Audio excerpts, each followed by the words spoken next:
Да, да. Со овој амандман се предлага да се обезбедат средства во висина од 250 милиони денари за реконструкција на патниот правец Кичево-Битола.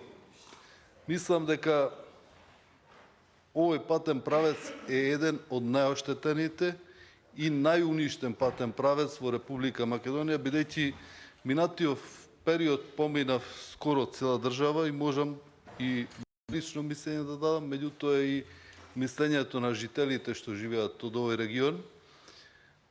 Срамота е за држава да има патен регионален правец кој што наликува на патниот правец Кичево-Битола. Овој патен правец е комплетно уништен, руиниран, на секој 500 метри има дупки и комплетно е неодржуван. Овој патен правец, покрај тоа што нема разбирање за да се поправи и рехабилитира, овој патен правец е и со вегетација исполнет. Овој патен правец е опасен за возење и навистина ако ние како држава ликот на регионалните патишта ни се како патниот правец Кичево-Битола, тогаш оставаме многу лоша слика во јавност. Ако знаеме дека овој патен правец не поврзува и кон Република Грција и представува една важна сообраќајница.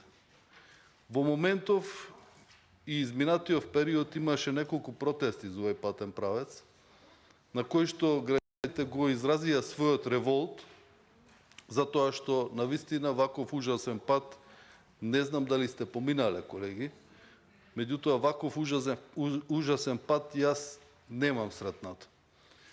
Верувам дека ќе има разбирање кај представниците од владата дека треба да се обезбедат средства за овој патен правец, бидејќи ние Битола, ако сакаме да се развива како град и ако сакаме луѓето да ги задржиме во овој регион и не само во Битола и во Демирхисар, тогаш мора да им обезбедиме добра инфраструктура.